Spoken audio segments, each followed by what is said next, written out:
Howdy folks, how are we all doing? Here's the second video at Oscar Scherer State Park.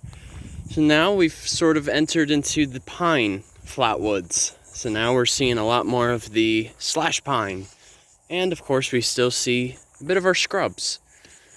But the purpose of this video was to really point out some of the other distinguished flora that's out here.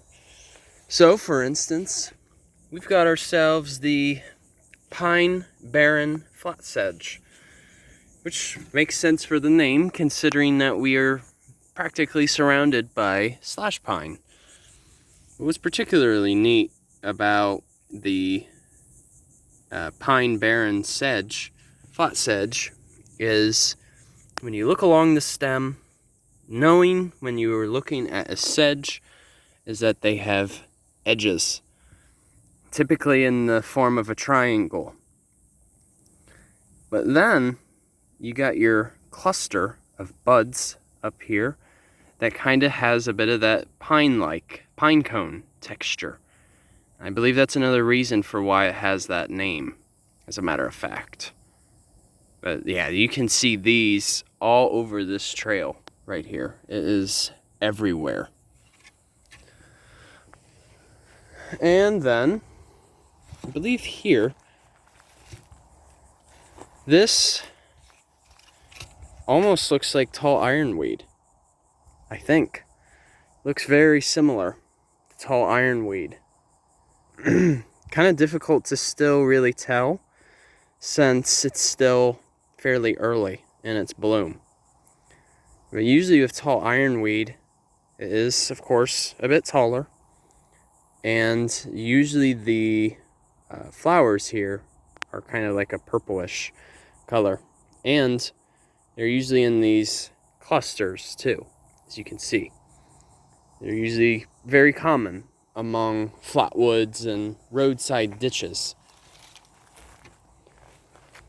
And then we've also got ourselves the famous Blackroot.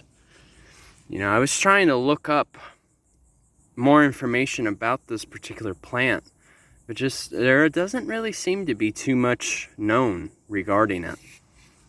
But as far as I can tell, when you look at the tip here, it reminds you of looking at kind of like a Christmas tree.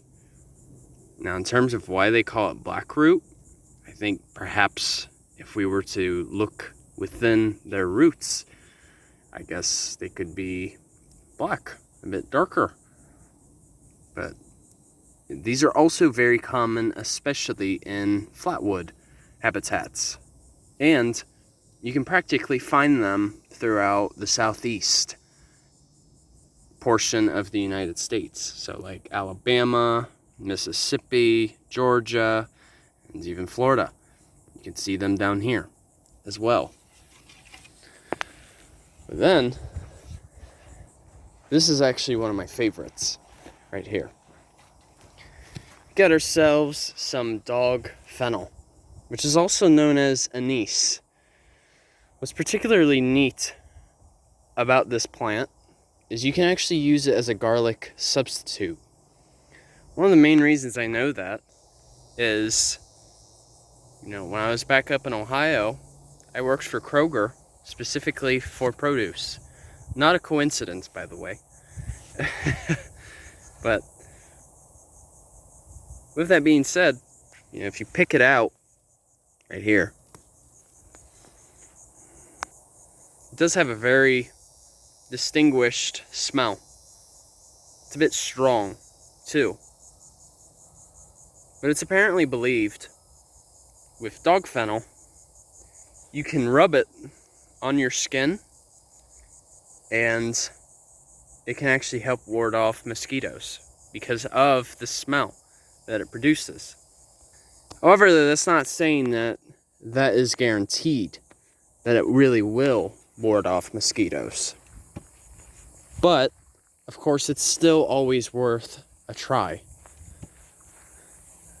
But yes, dog fennel, also known as anise, is edible. You can eat it if you so choose. I found this one to be most particularly fascinating I still haven't learned the full name, but just based on how round it feels,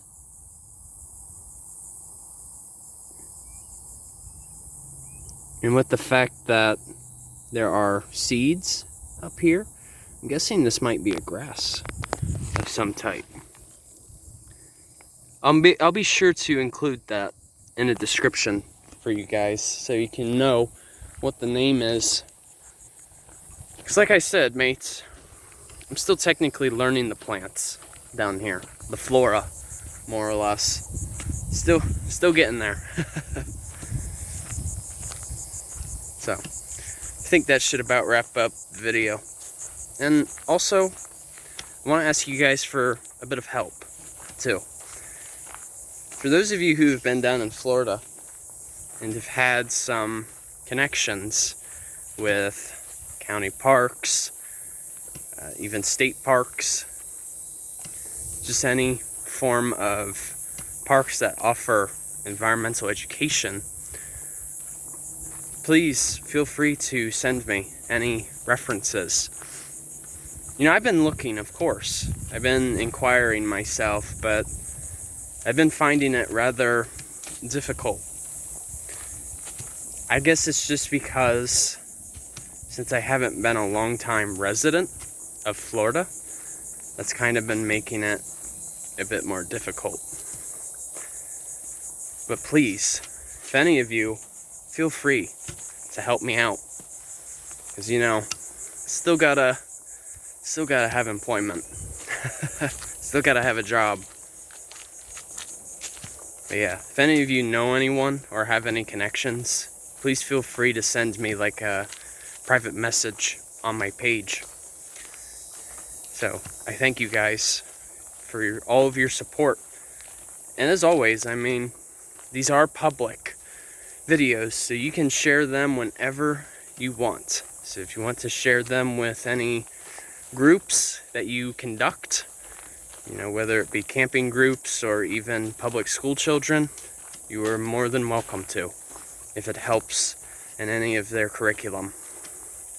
So, once again, I hope you guys get to enjoy your Saturday, and once again, Journey on a Journey is outwards. Take care, folks.